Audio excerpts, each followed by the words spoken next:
Frank, good afternoon. Hi, Mike. Frank Turley has 14 years experience of project management, but now he focuses on helping aspiring project managers to learn their craft and gain practical experience. And he does this through his writing, his case studies, and his innovative ways of teaching project management methodologies. Frank believes that we don't learn our project management skills best in a 3-day classroom training, but instead by making project management practical. And his techniques make it easy to teach, to learn, and to use. Frank is the co-creator of P3 Express, which is a lightweight approach to project management that makes project management practical and easy to teach and learn. He's also a trainer for PRINCE2, for Agile, Scrum, and ITIL4. And all of this is why I want to speak to Frank about the best way that you can get started in project management. Frank, welcome. Thank you, Mike. That was great. Frank, I think a great place to start would be to get your perspective on why some people find it so difficult to get started in project management today. Okay, all right. Yeah, that's a good place. I think the obvious thing is they think they have to do a course. So they go and look for what's the big certification to do. So they look for PRINCE2 or Agile PM or PMP, and they go off and they study really hard over 3 days. They do an exam, and then they hope they have gained some knowledge and they go back. But they go back to the normal way of working. And that's a pity. That's a real pity. So what they have done is they've just focused on passing an exam, learning theory, but no idea of how to put it into practice. And actually, they feel less confident about project management after the training than before, because now they know much more what they don't know than they did before.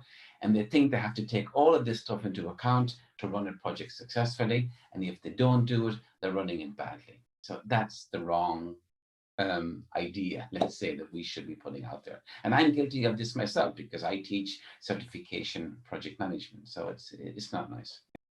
Yeah. It's almost like that kind of unconscious incompetence when you don't know what you don't know and you make loads of mistakes, but at least you got that energy. And then you move to this kind of conscious incompetence of knowing your own limitations and second guessing yourself, which can actually, I guess, get in the way of your good instincts, your natural instincts that are helpful. Yeah. I mean, sometimes as well, companies make the same mistake where you get a call from a company and they say, we would like a PRINCE2 training, and I go, why?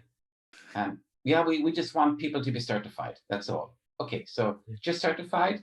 And what about being able to use it and to be able to run a project? No, that's not important. We just want the certification. So that's a perfect fit for that type of a company. Okay, here, 2-3 days, bring people in, show them lots of slides, but that's you feel bad in doing it, but that's what a certain proportion of the market wants, which is a pity. Yeah. And that, I mean, yes, there are some, particularly consultancies like to say that their people have got a qualification. Voila. But, and I always tell people, never study Prince until you've learned the craft of project management in the real world and you've done some good basic training to understand what you've learned in the real world. Because Prince isn't a way of doing it. It doesn't tell you how to manage a project. It tells you how to manage a project the Prince way. And if you don't know how to manage a project, Prince isn't the best way to learn that by any means, is it? No, that's for sure. Good.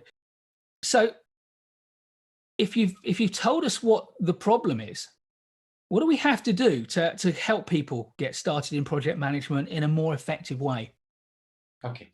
Well, I always say the best way to learn project management is to practice project management. Okay. So wouldn't it be great, instead of bringing people into a classroom for 3 days and showing them 400 slides, would be to give them a project to do and to bring them through all the different activities step by step where they are running the project themselves and giving them the confidence to do it. And that's what we actually do.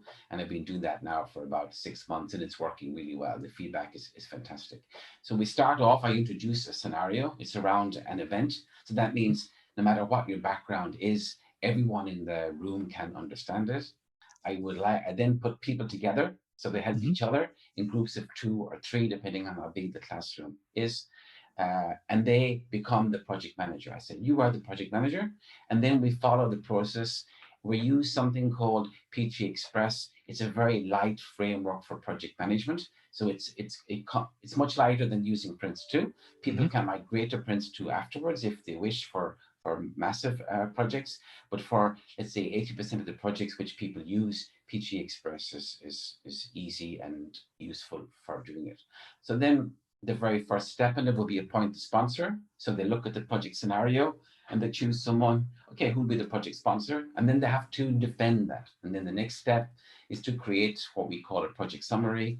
PRINCE2 calls it a project brief. And they try to create this. And they also use something called the project canvas. You probably know about this as well, to help the project to get started, because it's a very easy way of collecting information. But you should see people, the reactions where they go like, wow, this is easy, this is useful. And the good thing then is after 2 days of training, when they go back to work the next day, they can continue. They've practiced a certain skills, which is fantastic. The first thing that really strikes me is the case study you've chosen, I think, is a very shrewd move. It's similar to what I will often use is the event case study, because I think most people, whether they think they've managed a project or not, have created an event, even if it's just a party for their friends. So it's the perfect way, I think, to get in to it. And I love the idea, because like you, I've used case studies in my project management training for many years, but I've always used them as, if you like, a way of illustrating each stage of the project knowledge that I've imparted. Whereas it sounds to me like you're doing it almost the other way. You're using the case studies to drive the learning from the outset. Have I understood that correctly? Yeah. So do tell me a bit more about some of the skills that you cover.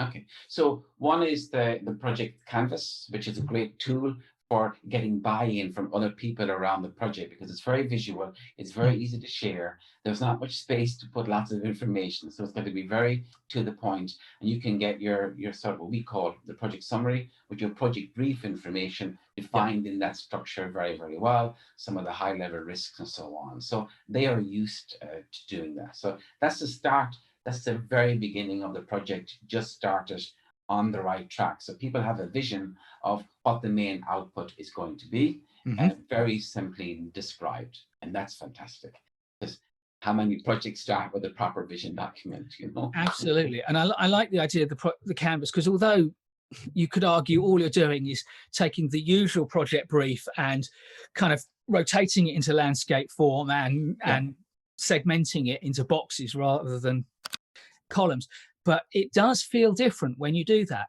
And I think that's great. But also it's good for people to pick that as a technique, because using the project canvas is an extra technique. It's a nice technique to get used to and get it under your skin, so that you're able to use it again. So to bring in that, it wasn't in my first workshops, but I introduced it later on because I saw there was a need to have an overview on the startup information in a very easy format to see. So that's why I brought it in. Yeah. And I guess it's also good, not perhaps now when everyone's doing everything by Zoom, but in a classroom situation, when we get back to that, for people to huddle around it and everyone can see it, everyone can contribute to it. It feels like a real good tool for driving consensus conversations around what do we agree to.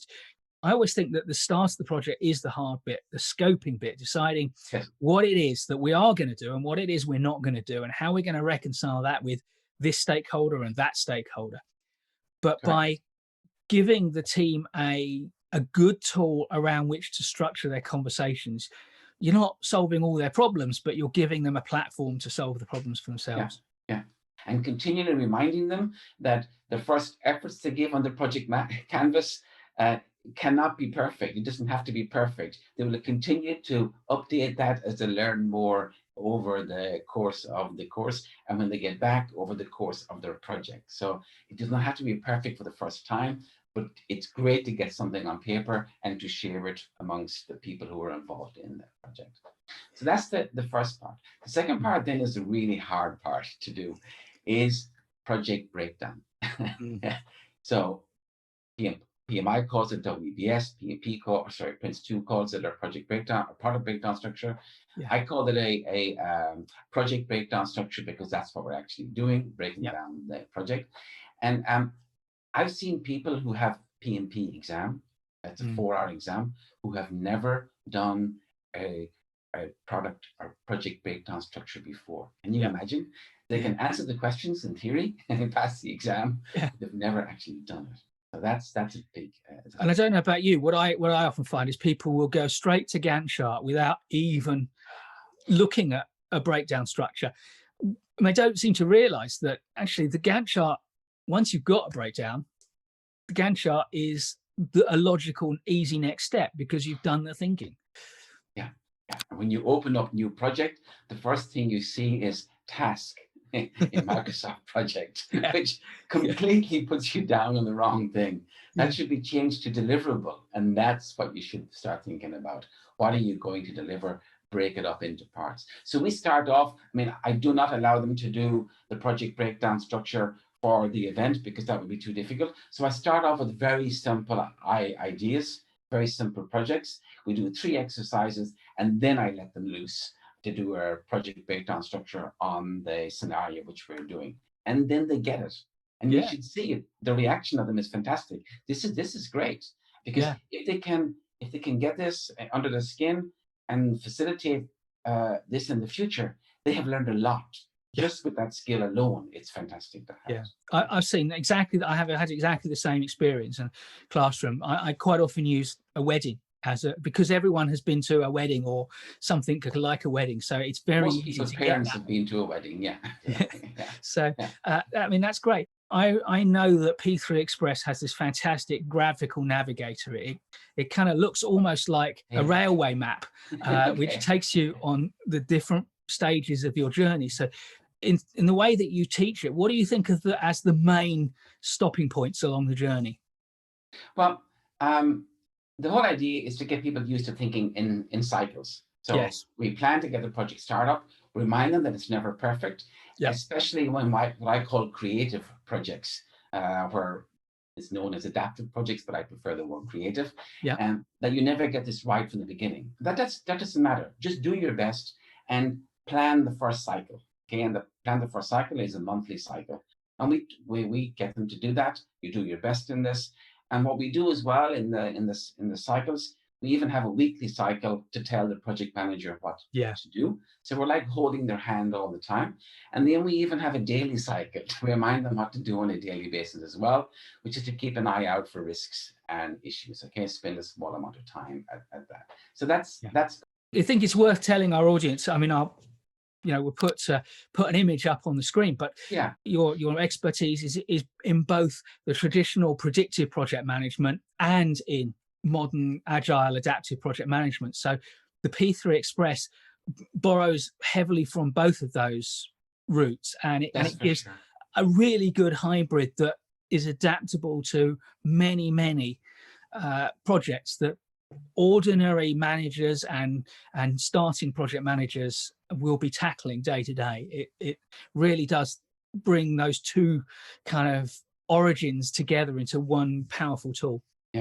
My colleague Nader Rad has, he's basically driven this PG Express project. I, of course, helped him, but he was the main driver behind it. And he's got a huge background in all the different types of methodology before. He's a big fan of XP, which even came before Scrum or Agile. He was a co-author on the latest PM book, version 7. So he also worked on the PRINCE2 manual. So he's got his fingers in a lot of pies, let's say, regarding project management. So let's not forget that his name is RAD, Rapid Application Development, which preceded Agile by a good few years. Exactly. It also means bicycle in German. So he's very happy to go to Germany and see his name up everywhere. So you were going to tell us about the main stepping points along the way. Well, if I can go back to the main techniques that they learn. So after we do a breakdown structure, then I tell them, well, why not try to put these post-its into a kind of a schedule? Okay, great. And then I mean, I don't tell them too much up front because I want them to make little mistakes because that's good. So That's they how learn we from learn. this. But then they start to see when they try to put these post-its into different months, they go, oh, we're missing something, or that post-it has to be divided into two, you know? And Yeah. that's the beauty of it, you know, that really helps a lot. So Yeah. once we've done that, then we go into requirements documentation. And here I use a good mixture between Prince2 and let's say Scrum, where we Yeah. keep the information in the description very simple. The purpose of the deliverable, we start with that so everybody is focused on it. Yeah. It's a very short sentence, but it describes it. And then we go into the quality criteria, or Yeah. Agile calls it definition of done, but just that Prince2 calls it, the quality criteria. But you just list point by point of what's done and remove all action words. Some people have a big problem in that, or they'll say like, it should be something, it should be that. And then you say, Yeah. okay, well, can't use the word should. So Yeah. how would I know if I got it right to you? Okay, well, it should be 5 centimeters in length. All right, length equals 5 centimeters. Let's put that down. Great. Okay, and we move on to the next quality criteria. And they get that very quickly, really, really quick. You know, it's amazing. That part of the exercise is covered in less than a half an hour. And we give them, I think, they fill in, I give them 3 examples or 2 examples, and they fill in 3 or 4 product descriptions themselves, which is great. So that's good. Then we do kind of an audit towards the end of the, let's say, the initiation stage or startup phase. We do a kind of an audit. That's kind of more harder to do in a scenario, but I want them to show them that this is a great audit in real life. Because if you are running a project, this audit, it's a self-audit that you can do on the whole project, but you can use it to kind of cover your ass if something is not correct, and you can go to your sponsor and say, listen, project is okay, this part is okay, but here, I'm weak, and I need your help to solve this before we should go live. And that helps a lot as well. Great. The next exercise, of course, then is a business case. For an event, maybe that's not so important, but still we go through the process of doing a business case because it's good for them to get used to it. Yeah. And the other nice one is communications plan, where we start off with a stakeholder engagement or an overview of who's the different stakeholders.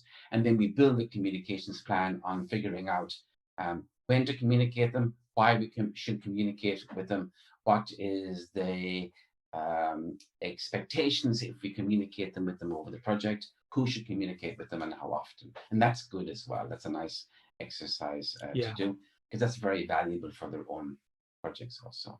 Yeah. That's it. Excellent. And then we go on with other activities, but those are the main big ones that we actually. I love the P3 Express, just the way that you've effectively created a whole methodology and given it away to people. Yeah. You know, the website, which we'll link below, you know, should emphasize that anyone can have a look at and see what all the different stops are along the way. And there's, I don't know, it must be about 50, 60. 37. Oh, is it 37? Okay.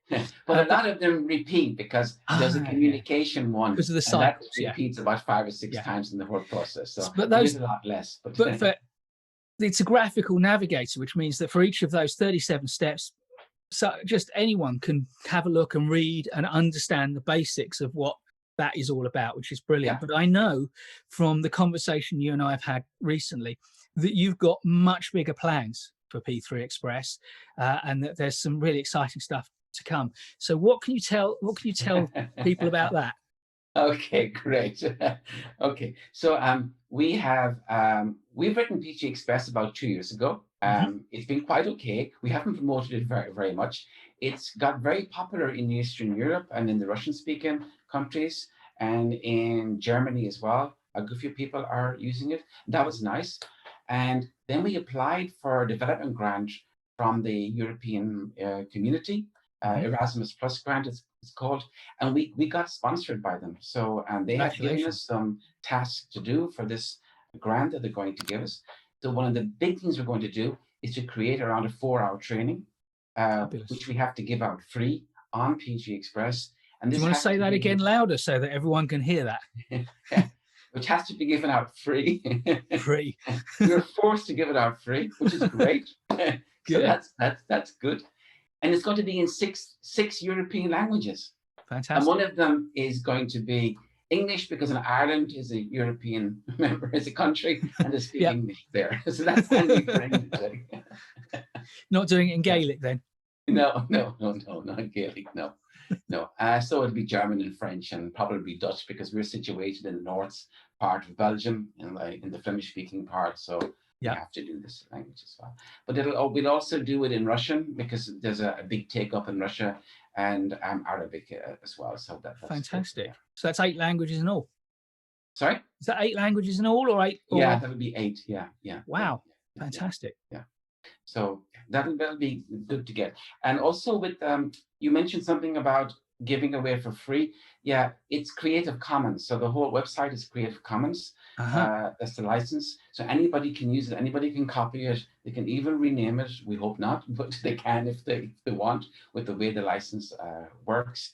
And we're going to, with the next update of our website, it's going to be in all those languages as well, which we support with the training. So that will make it much easier to find. Maybe you should ask me about how much documentation it goes in. So Frank, how much documentation? what intelligent question.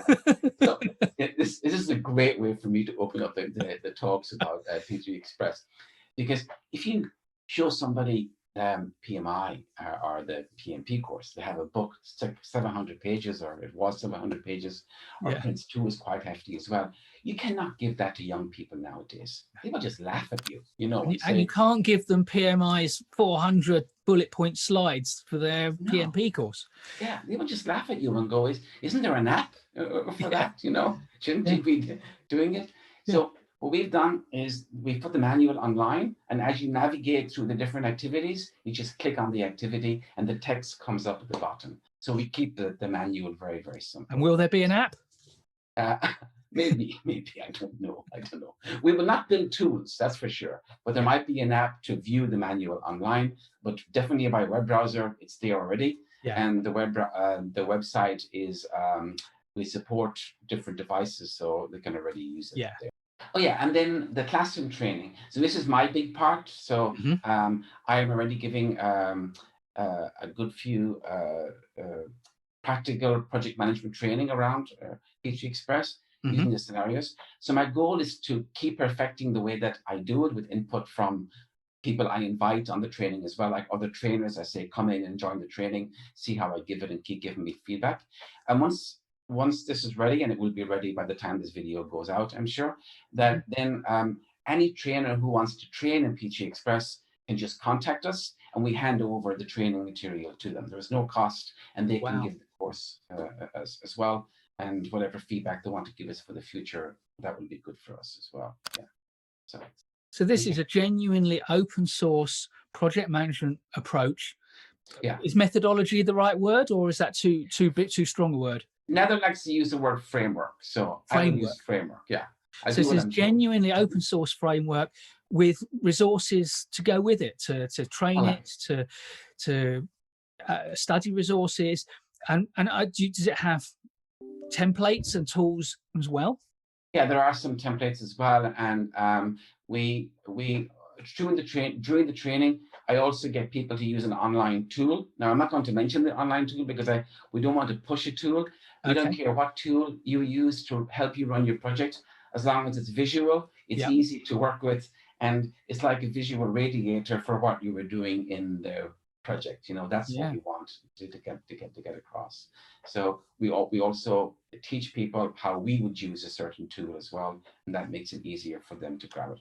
Because we don't want a person thinking about which tool they should use and how to use it correctly, and because then they will lack confidence. Am I doing it right or wrong? And they'll never get to grasp it. They'll never grasp it, and they'll always think that they're doing it a little bit wrong. So we want to take that away and say, here's a tool. This is how to use it. Actually, I've created an 11-minute video on how to use the tool that we use in the exercises. So that makes it easy. So we take that problem away. Right. That's good. So this is exciting. So I suppose the most logical question I think anyone viewing this will have now is how can I get involved? How can I access this? Where can I find P3 Express? How can I learn it?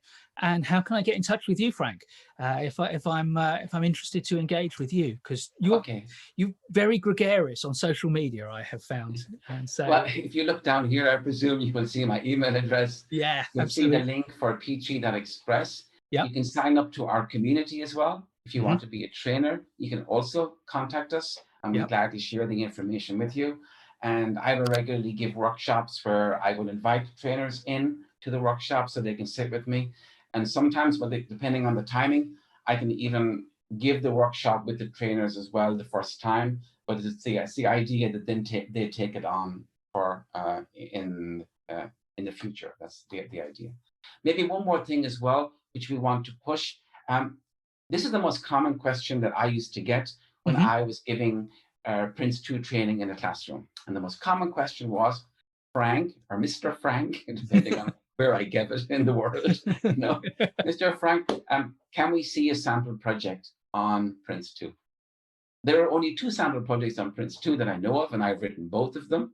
So our goal is to have more sample projects on P3 Express to show that it's easy to use.